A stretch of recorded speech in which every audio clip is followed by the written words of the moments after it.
Today I'm going to change the oil on this Mercruiser 260 engine, also known as a Chevy 350. I'm getting ready to put it back in my Ranger bass boat. I'm really excited about it. But before I do that, I want to put some fresh oil and filter in it and also change out the fuel filter. And it's a lot easier to do outside of the boat while I've got it held up here by the engine hoist. Now, I've already pulled the drain plug on the drain hose for the oil. They've got a remote hose here, so you can run this out the back of your boat to change the oil. And the oil is done draining, so I'm going to put the plug back in.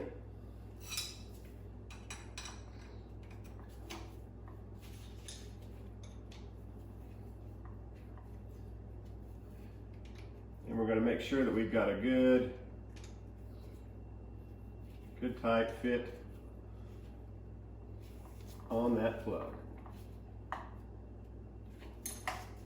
Okay, perfect. Now, I'm going to change the oil filter.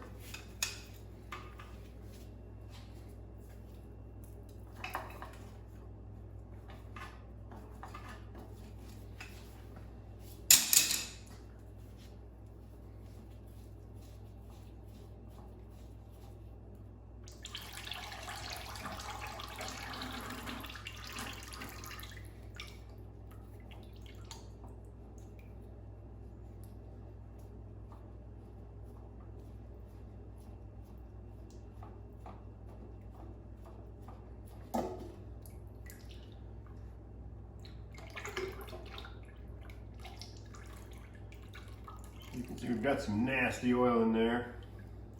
Smells a little bit like old gas too. So I'm going to check that carburetor when I get it back and running. Now when you're pulling these filters off, just in general, you want to make sure that this rubber gasket doesn't stick to the top of the block. Because then if you go put your other filter on, a lot of times you can get leaks from that happening. And then when you're putting your new filter on, you want to make sure to put some oil on the gasket there. Make sure that it's, and that way when you go to take it back off, it comes off a lot easier. Just this comparison. And what I'm going to do is put some fresh oil in this filter.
And you want to run it up till that gasket touches, and then with a rag, make sure that you get it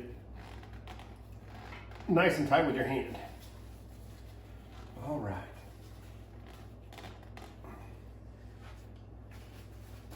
And the next step, you always want to make sure to put the oil back in the engine. I never like to let an engine set, especially when it's in a vehicle ready to run, without the oil in it.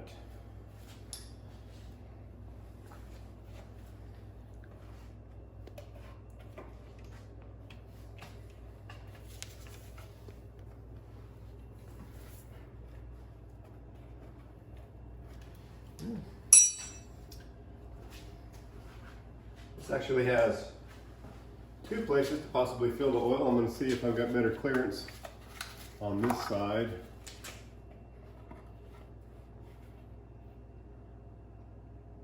Yep, a little more clearance.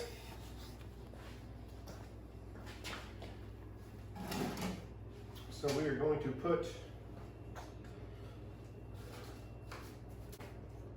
any of these products that I'm using, I'll put a link in the description. So if you're doing a similar project, you can know where to get some of the parts. Okay, we'll put this lid on before we forget. And you always want to start the engine and circulate it. Make sure that you've got the exact level of oil in there when you top it off. Of course, we can't do that until we get it started, but we're going to get it pretty close. We've already pre-filled the oil filter. So let's see where we're coming out on our dipstick here. These Chevys hold about 5 quarts of oil. So pull that out, wipe it off.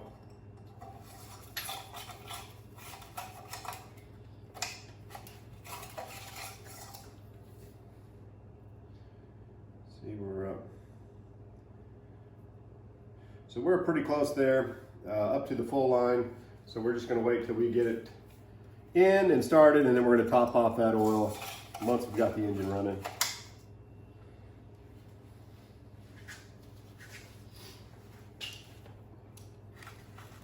We'll put the cap back on.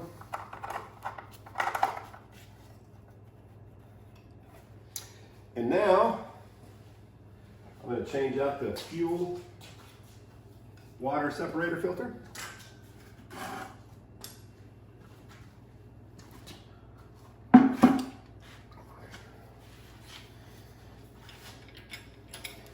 And I'm going to lower this engine a little bit so I can get it better underneath the drain pan.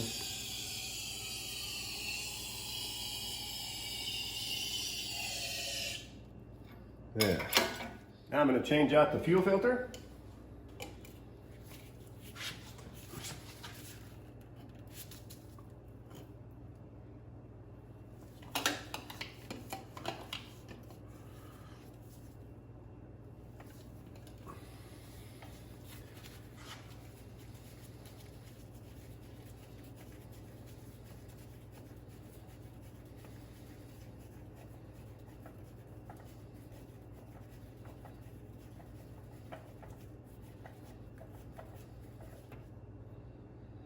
There, let's see what that fuel looks like coming out of there.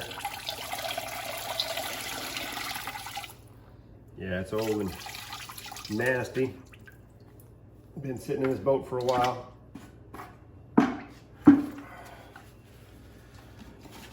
So we got our new water filter separator part from Mercury. There's the fuel filter and the part number.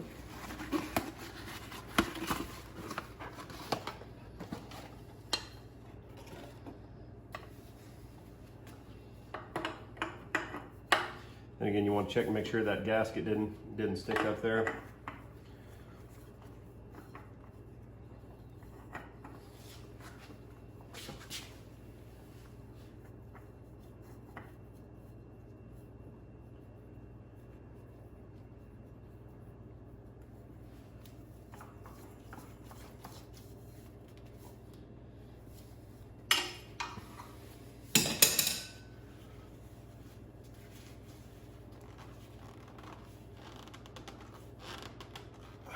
Get it good and hand tight, and that should be good. All right, well that's it. Got the oil and filter changed out, water fuel separator changed out. I'm excited getting ready to put this back in the boat. Stay tuned. Please like and subscribe if you liked the video, and there's more coming.